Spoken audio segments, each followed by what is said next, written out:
A Song Can Change Your Life is made possible by a grant from the Fulton County Virtual Arts Initiative. Recognizing the therapeutic value of the arts and the need to support the creative community during the COVID pandemic, the Fulton County Virtual Arts Initiative offers operational support to enhance the arts sector's ability to present virtual arts programs and creative engagement opportunities for Fulton County residents and visitors. A Song Can Change Your Life is recorded in the Black Box at the Alpharetta Arts Center, located at 238 Canton Street, Alpharetta. To learn more about programs and events at the Alpharetta Arts Center, go to alpharetta.ga.us and search Arts Center, or click the link located on our website, asongcanchangeyourlife.com.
Hey everybody, welcome to A Song Can Change Your Life, where we talk with one songwriter, one-on-one, about one of their songs. My name is James, and we're here at the incredible Alpharetta Arts Center in beautiful Alpharetta, Georgia. My special guest today is Emily Shackelton. Emily was the 2018 Music Row Breakout Songwriter of the Year. She wrote the big #1 hit song, Every Little Thing, recorded by Carly Pearce. She wrote Doing Fine by Laura Elena. She's had cuts by David Cook and Reba McEntire and Sarah Evans and on and on. I asked Emily if she wouldn't mind playing us a couple songs before we sat down to do the interview, and she said, no problem. So join me, let's go inside to the Black Box and listen to my very talented friend, Emily Shackelton.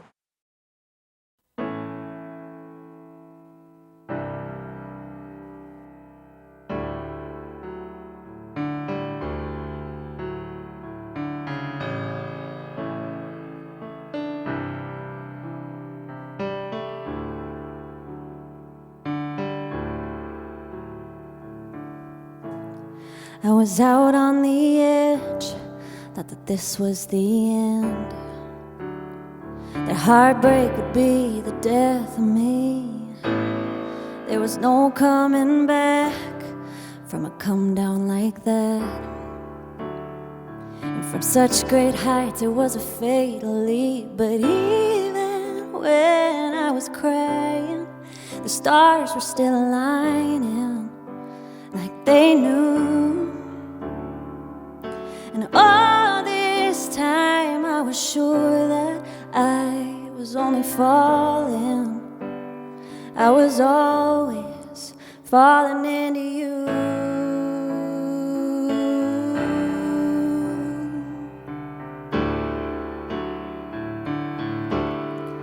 Yeah, yeah. When I opened my eyes, you were still by my side. As the morning light was creeping in, and the fear in my heart disappeared in your arms, as it finally started making sense. Even when I was crying, the stars were still aligning like they knew. And all this time I was sure that I was only falling. I was always falling into you.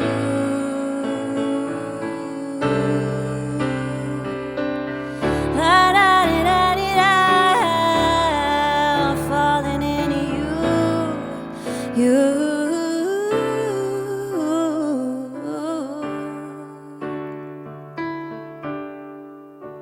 And even on those long nights nights I was lonely, losing hope someone would hold me like you do.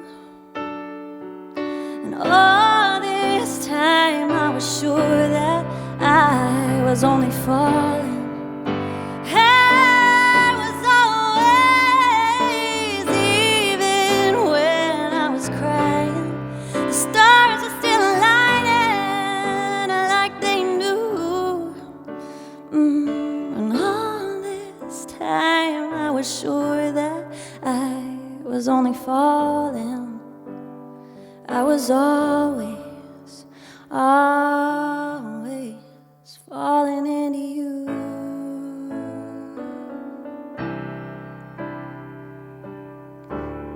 Yeah, yeah, falling into you, yeah.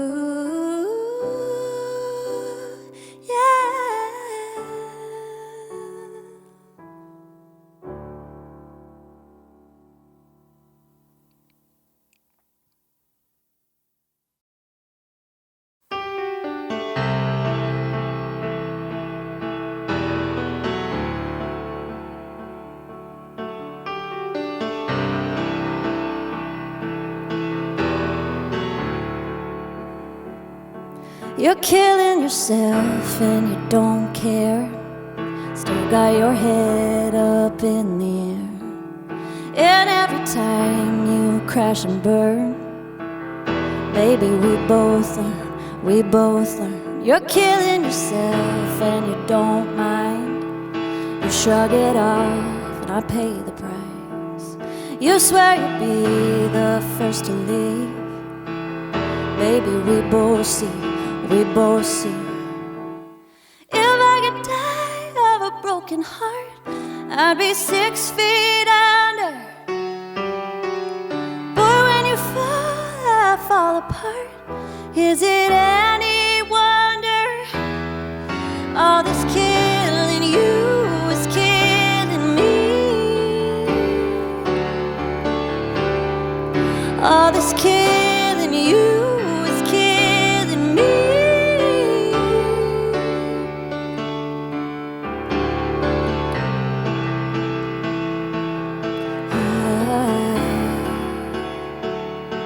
You're killing yourself under blue skies, trading my love like a consolation prize, wrecking my head, making me watch, saying you won't stop, you can't stop. If I could die of a broken heart, I'd be 6 feet under. Well, boy, when you fall, I fall apart. Is it all this killing you is killing me. All this killing you is killing me. You say you wanna die young. I thought we'd grow old, making real love. You say you wanna die young. I thought we'd grow old. And if I could die of a broken heart, I'd be 6 feet under. Boy, when you fall, I fall apart. Is it any wonder? So go on and dig that grave for two while you're making your exit. No, there ain't nothing I wouldn't do. Baby, I can't help it. Oh, all this killing you is killing me. All this killing you is killing me. All this killing you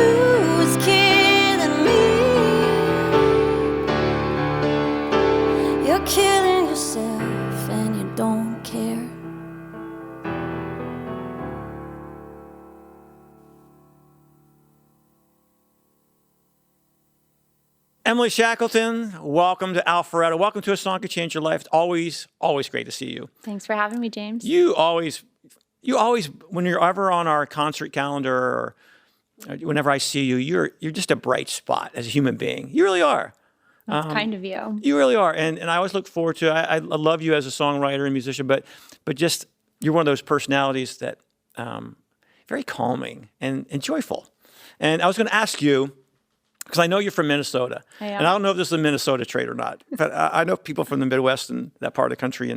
But the last couple of years, you've had some really high highs and some really low lows.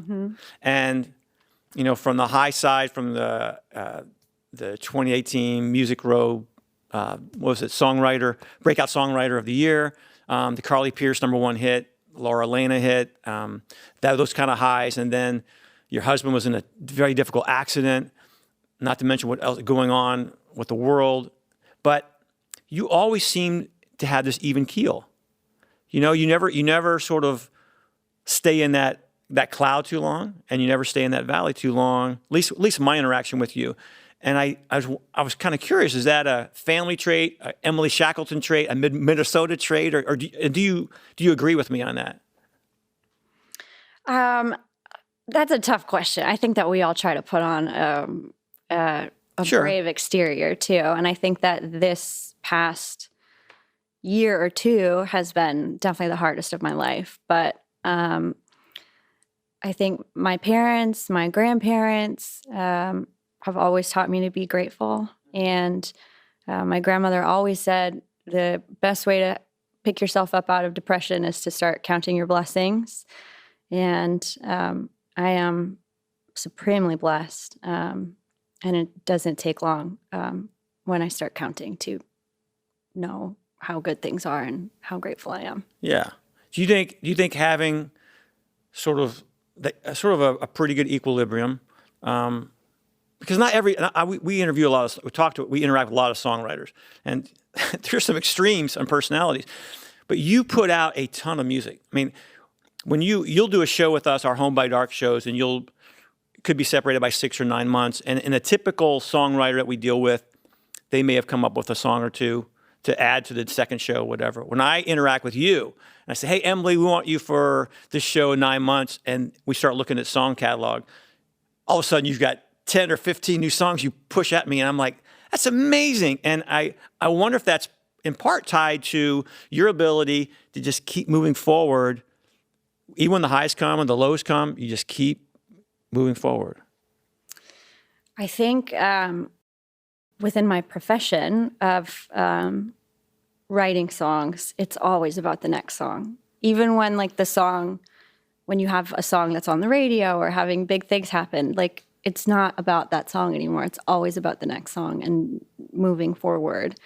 And it's not always the most fun. I want to spend more time in a song sometimes or see it have more life, but for whatever reason, that's the way that the music business works. And this is my 13th year in the music business, and I have learned how to move forward, I guess, through songwriting. Yeah. Do you take time though because you had a huge hit with Carly Pearce, Every Little Thing. Do you take time more than just oh, that was cool? Do you take time to celebrate that and really go, wow, that was great? Or do you allow yourself to do that? Celebrate. Every Little Thing was really interesting because I had my my daughter Ruby 2 months before it went #1. And was pregnant the entire time that it was on the radio, climbing, and there was celebrating, but I was more celebrating the birth of our second child after a year of trying to get pregnant and nothing happening, and just kind of feeling so many personal victories and victories within my family that every little thing sort of became this secondary celebration to the joy that Ruby brought to us. And that seems like mostly the way that God has allowed my career to happen, has always been hold it loosely. This isn't this isn't really the most important thing. And yeah, I'm grateful for that. Sometimes my Liz, who's just like my fairy godmother, Liz Rose. You're a staff writer with Liz Rose. I am. Yep, she's one of my publishers, and she took me aside at one point. She was like, "You need to celebrate this now. It will be on the charts for a week or two, and then it won't be the number one anymore, and you need to celebrate it now." And they took me out to Italian, and they brought me flowers and champagne, and I got to bring my husband and my parents to the NSAI Awards, and they got to watch me accept an award, and I got to introduce my mom to Tony Arata and a bunch of other of her idols, and it was a wonderful night of celebration. So there was some celebrating. So you're born and raised in Minnesota, right? Yeah. Yep. So you ended up going to school at Berkeley in Boston? I did. And so you must have had music ambition really early to go that path. I did. My whole life was all about music. I grew up with parents that have the best singing voices that I know, and we would have days in our house where there would be opera days. Like, you couldn't ask a question, you had to sing it. Or opera days? What did you want for dinner? That's awesome. I think I want meatloaf, whatever. So it was really idyllic. It was a really special childhood. Oh, man. Really good people. My family was kind of jokingly known as the von Shackelton family singers because we were kind of that family. But I knew nothing about Berkeley, and I knew nothing about Nashville. I don't really even remember how I found it, but there was this musical tour happening, this music ministry tour for kids coming out of high school and in college. It's called the Continental Singers, and you could do summer tours. And I thought, this sounds like a fun summer. So between my junior and senior year of high school, I went and sang for Jesus, doing dance moves where I didn't shake my hips, and sang a bunch of Christian songs that you would hear on the radio at that time. And my husband was in the band. We met that way, and I found out about Berkeley through him. He was getting ready to apply and was telling me about it, about how incredible it was, and encouraged me to come visit with him. And we were still just friends at that point. And we visited and fell in love with Boston and Berkeley and each other. And the rest is history. We went, we did our studies in 3 years because once we got there, I found out about Nashville from my professors, and they were all like, "You have to move to Nashville." So we hurried it up and moved down to Nashville. So you went straight from Berkeley to Nashville? We did. So how long were you hitting the pavement before? Was Liz the first you signed with, or the other publishing company, or how'd that come? When I moved down to Nashville, it took about 11 months to sign a deal, and I worked like 4 odd jobs until then. 11 months is short. Yeah, I was very, very lucky. Wow. So at the end of my time at Berkeley, I won a competition that BMI puts on called the John Lennon competition.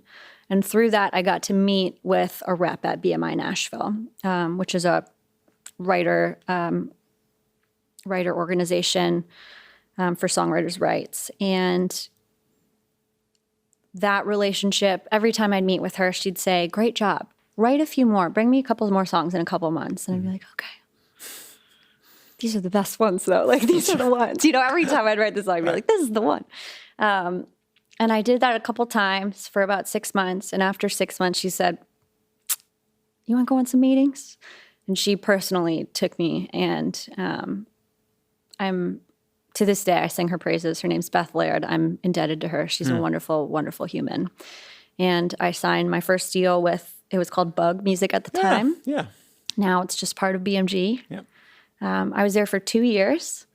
It was a big learning curve. I'd only written songs by myself up until that point, and learned how to co-write, started to learn the Nashville language, and then got dropped. Yeah. Yes. What was your first? You remember your first cut? Yes, my first cut was a song on American Idol. That was your first cut, the David Cook, right? Yeah. And that happened right before I signed my first deal. So that was really exciting because it was kind of like something that I could bring in to be like, Yeah. this is what happened. Yeah, it was quite an entry. Yeah, it was a blessing. Man. Another wild, like 1 in a million. I submitted the song. They were doing a contest that year on American Idol. Yeah. And they got like 30,000 Yeah. song submissions. So And you somehow sent yours they in without, listened. you just sent it in cold as Emily Shackelton, not through the publishing company or anything? No, I didn't have one yet. That's amazing, isn't it? That Such a gift. they listen to all that, and that's incredible. Yeah, I feel so lucky. And did you feel validated at that point, or did you struggle with that at all as a songwriter? I felt validated. It wasn't Nashville, so it didn't feel like, it felt like validation in the world of like, look, Mom, I'm making music, but not necessarily in the like forwarding my Nashville Right. career. Yeah. So you're with them for a few years, and you're seeing the good, the bad, and the ugly of the industry. I am. And years are going by. You alluded to this earlier, but you hit a point. Did you hit several points where you said, maybe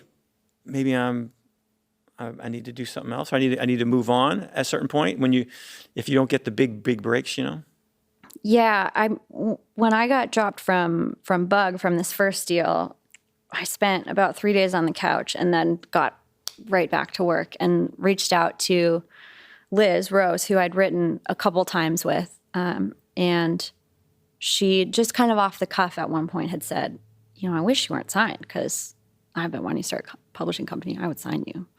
And I just kind of tucked that away. And when I got dropped, I reached out to her via email and kind of joking if you were joking, but I'm serious if you were serious. I'm available. And she signed me. And I've been with her for a decade now. Wow.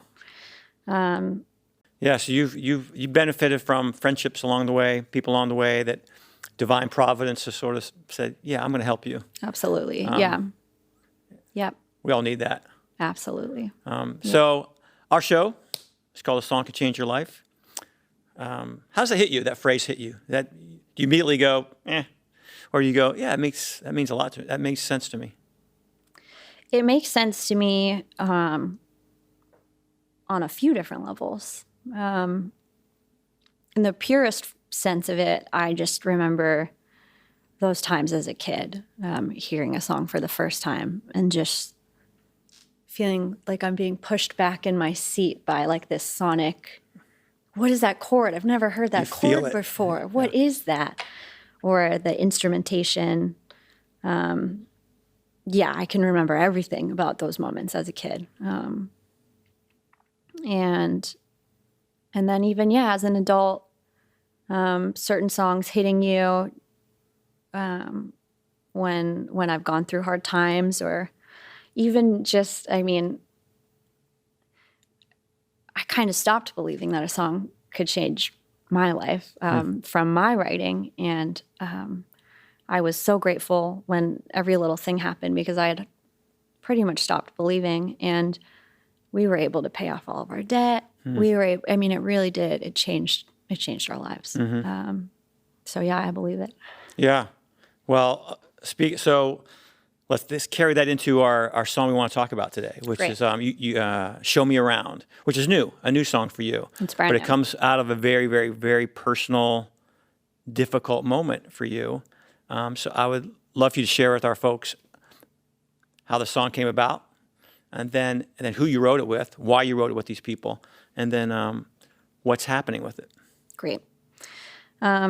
So my most recent burnout, Yeah. as you can tell, it's a theme. The theme of the music business.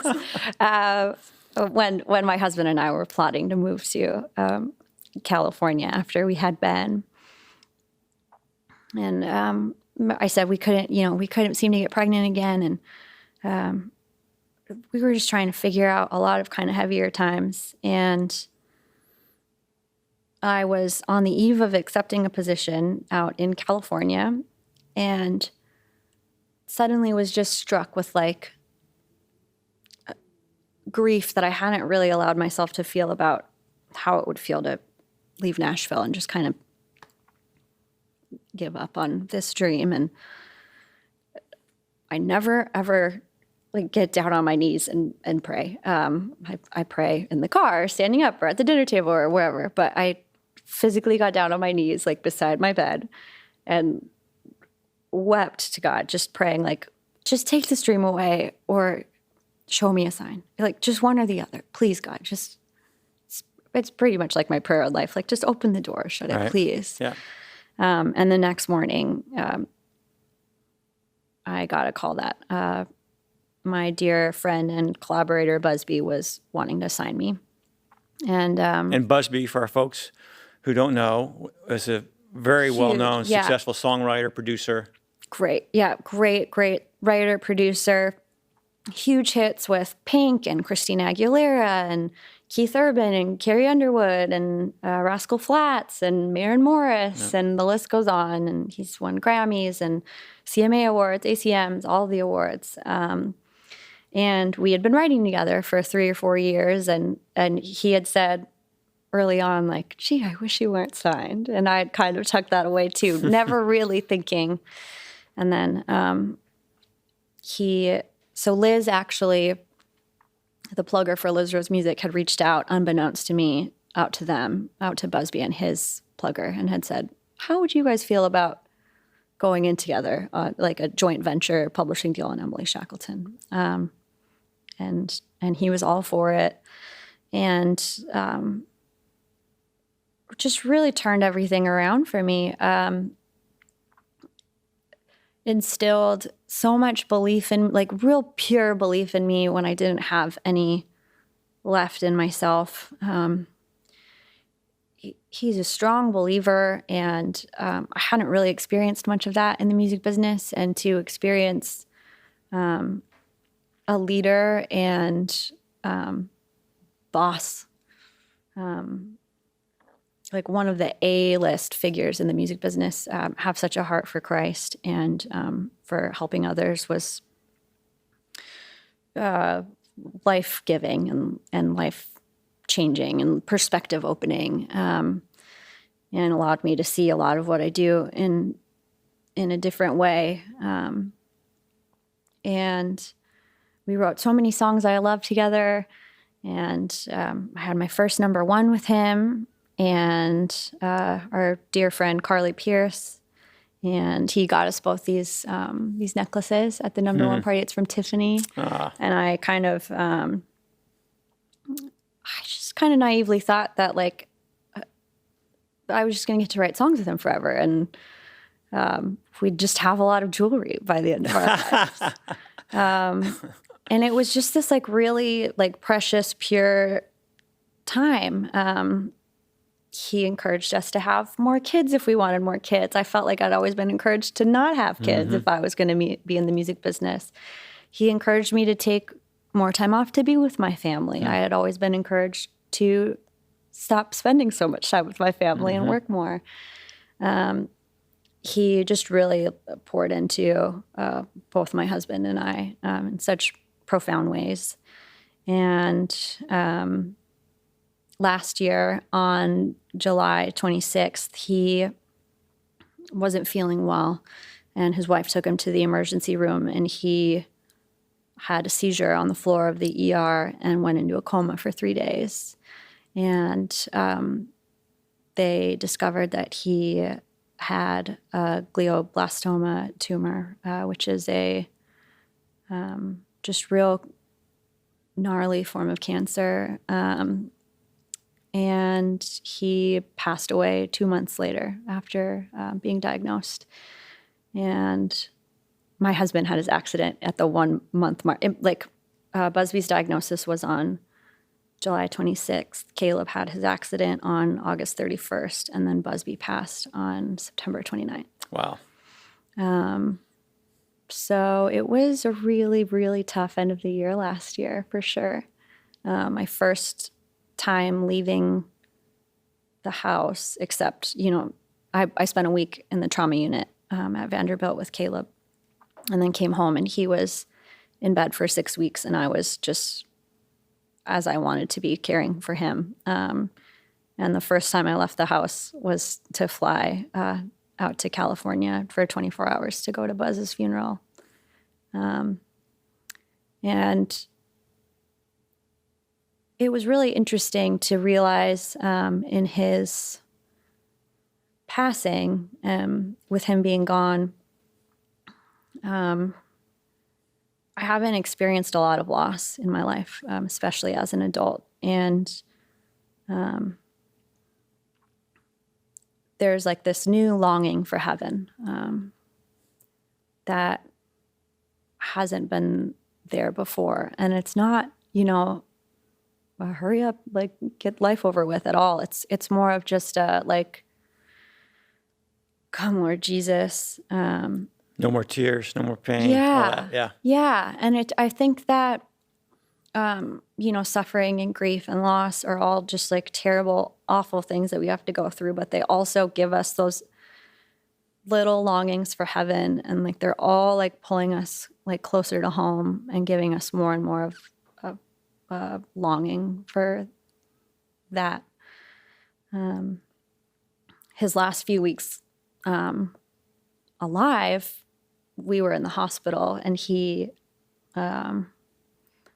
was just up all night with terrible migraines from the tumor. And he would text me every hour of the night, "How you doing? God is in control. Did you know God loves you? Did you know that the creator of the atom and the entire universe is right there with you right now?" He and his wife, every hour, they were reaching out day and night. He had no longing for getting back to making music. He was very dead set on beating this. He was like, "We're going to make it through. I'm going to live." He had no desire to make music ever again. Everything that was amplified through his sickness and through his last weeks were just like peace and mercy and Christ. And it was just really lovely to get to witness and be a part of. And I hope that I can be that for someone someday, the way that he was for us. So you absorbed that gut punch. And as a songwriter, one of the real values of being a songwriter, I think of songwriters, is that they can express things poetically in 3 to 4 minutes and in a powerful way that speak for a lot of the world that can't do that. And so you're now dealing with this grief along with some other close friends. And as a songwriter, what do you want to express that somehow? Totally. I wrote a song pretty quickly after Buzz's passing that I wrote by myself, and I thought kind of got it out of my system.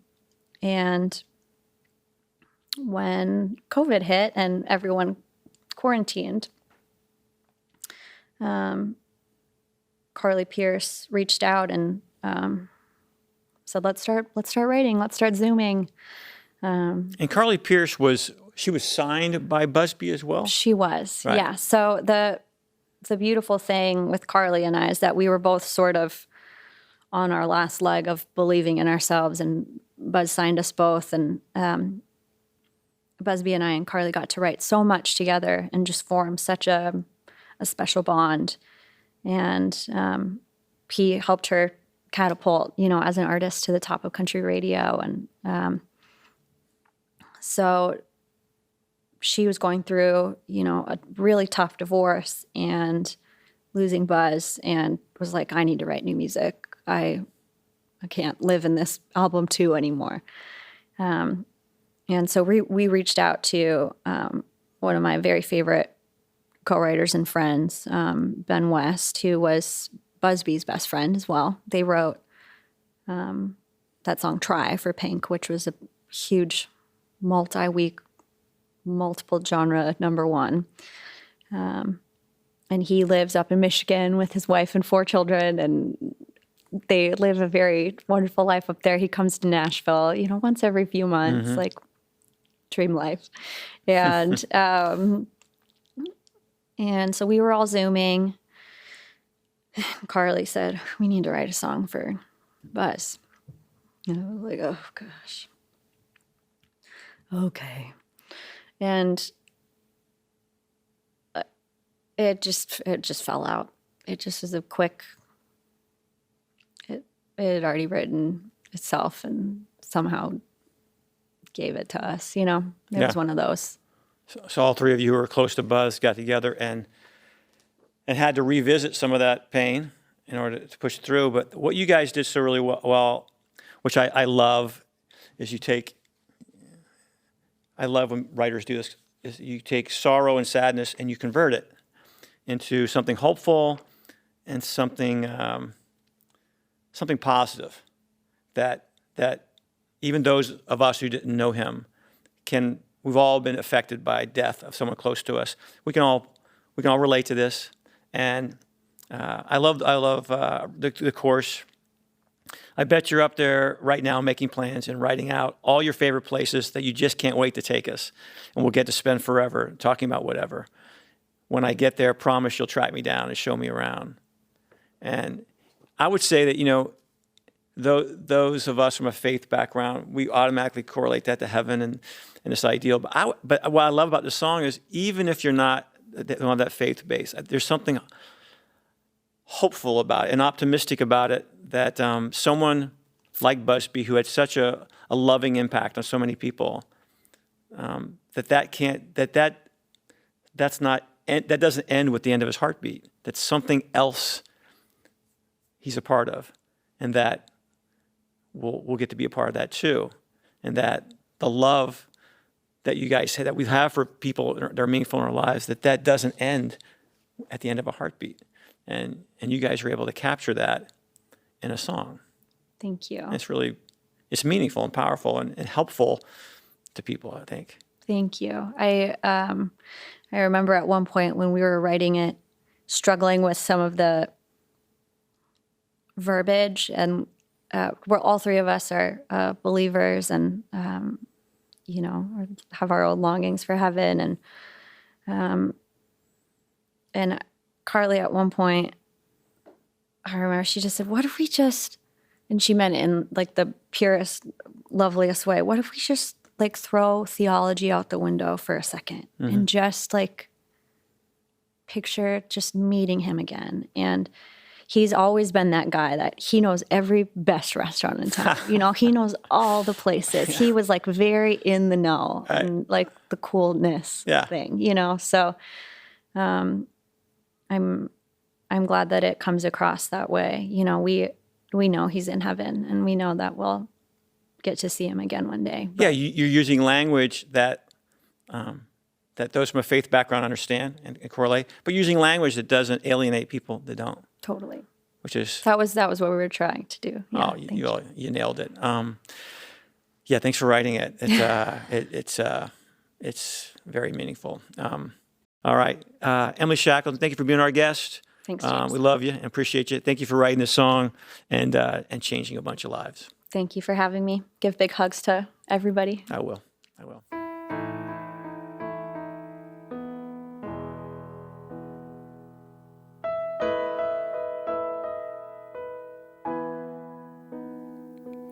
I heard you got a brand new place. Feels like at least 1,000,000 miles away. I hope I get to meet you there someday, and we'll pick back up like no time's passed. Yeah, I pray it happens like that. But you're up there right now, making plans and writing out all your favorite places that you just can't wait to take us, and we'll get to spend forever talking about whatever. When I get there, promise you'll track me down and show me around.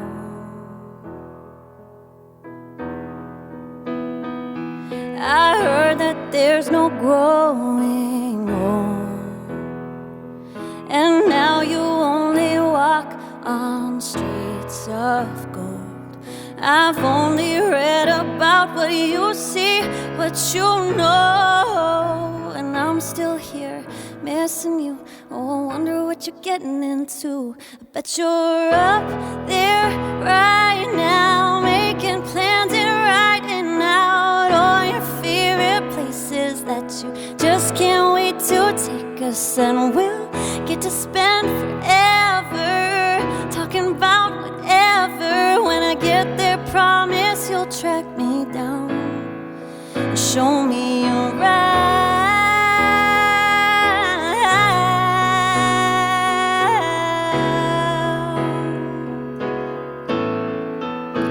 I hate how much that losing you hurts. I hope you know you left your mark on this world. I swear that I'd give anything on this earth to see your face, but for now I'll wait.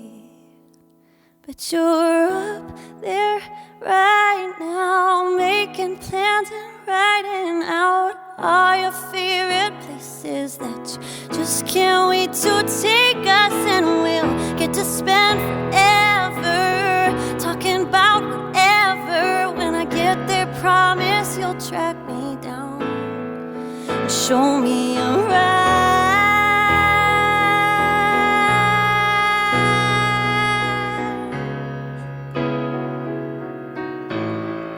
Show me around. Hey, yeah. Hey, yeah. Hey, yeah. I heard you got a brand new